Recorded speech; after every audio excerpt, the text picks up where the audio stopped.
We have a binder check today, obviously, if you were absent. I'm just saying this for the people that watch the video.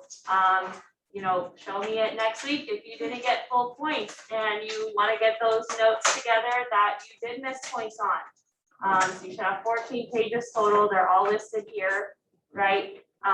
Then go on Schoology, maybe get with a friend, see if they can let you copy their notes and show it to me sometime next week, and I will get those points in for you. The objective for today, so lesson 1-6, is about solving absolute value equations and inequalities. We did a little bit with absolute value right before lesson 1-1, but we didn't solve any equations or inequalities yet. So we're going to combine that in. I always like to kind of include really important stuff in the success criteria, because this is what I put on the board during like your quizzes and stuff. But it's also here and on your note sheet.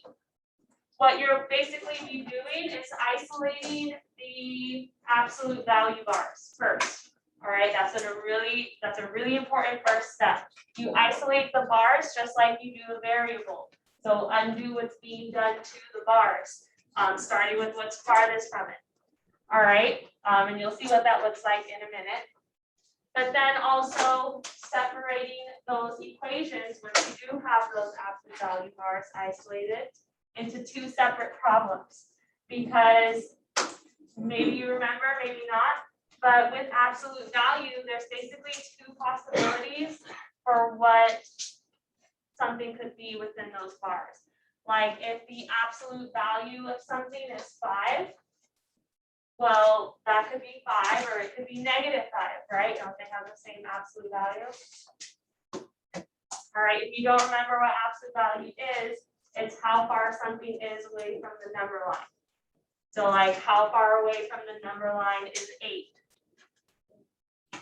8 from 0 on the number line. How far away from 0 is -8?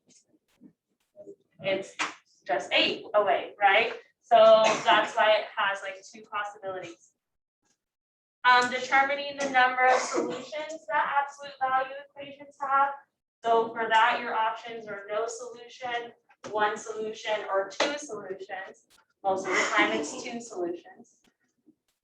Recognizing keywords that indicate absolute value in word problems, like saying we need to keep the students within ±5, right? So if I have 30 students and I need to keep it within ±5, it might be 35 students or it could be 25 students, right? Or if I say if the temperature is above or below 10 of what it is right now, so if it's 90 degrees outside, we're looking at a range of like 80 to 100, right? So just keywords that signify absolute value. And then graphing them on a number line. So that one's pretty easy. Questions so far? All right, as always, I always record. So whenever you're absent, you know, look at the video, copy the problems we did in the workbook, in your book. You know, be acquainted with the lesson. The worksheet, obviously, you're probably not going to be able to go home and do the whole thing, but maybe you could do like the easy ones, like the easy ones that we'll go over today. And then, of course, you'll upload it to Schoology when you're finished. And we already did that. Any questions? So be prepared. You know, we're coming towards the end. So far, we have this last lesson, which will hopefully be done by Tuesday. And then you will take your test on Wednesday for topic 1. So just prepare yourself. I'll post a review in Schoology in next week's folder. And that'll be like extra credit. So I haven't mentioned that or posted it yet, but it'll be extra credit. It's optional. So I'll put that in Schoology. All right. So let's look at this example under like the vocab section. As a reminder, you know, we're isolating the absolute value bars. So in that problem, for the absolute value of x plus 4 equals 7, we are isolating the bars first. And then we work towards isolating the variable. All right, so these we want to get by themselves, the bars.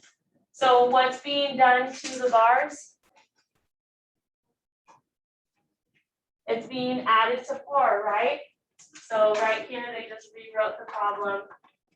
But in order to undo that adding 4, we're going to subtract 4, and that's what they're explaining over here. So like, here's the math symbols, here's what they're doing. Can I go back for this sheet? Yeah, go ahead. So then they subtract 4 from each side. So they do that to cancel it out on the left. But whatever you do to one side, you have to do to the other. So that's how they get 3 here. So they simplify. Then plug in the success criteria. That's when you break it into basically 2 equations. Normally, they're not this easy where it's just x in the absolute value bars.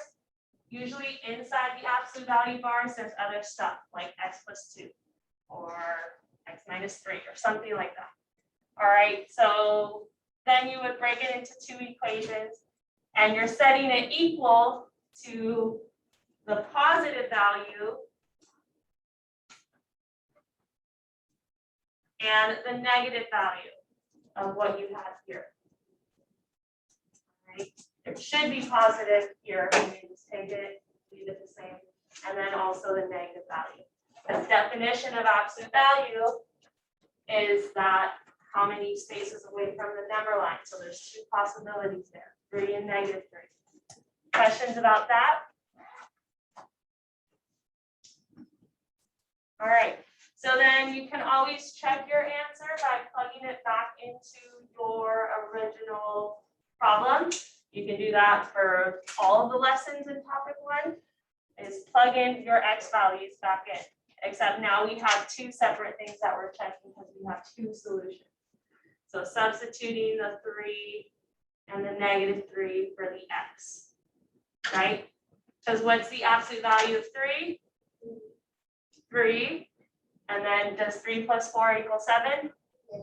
Yes. If you only put 1 on the text, like you do 3, put -3 and 3, would you only have credit? Correct. You would only get half credit if you put that there's just 1 solution, right? I know on your entrance ticket or whatever little assessment that we're doing for this lesson, it is like that. It'll have like 2 solutions, right? So you got to pick the same 2 solutions. Also over here, what's the absolute value of -3? 3, and then 3 plus 4, does that equal 7? Yes. So from here, they usually end up looking the same. Questions about that? All right, so this writing steps here just kind of ties it all together. It's like that understanding what you're doing and why. So I'm going to let you guys fill these steps in for this other example in a similar way that you fill them in for the top.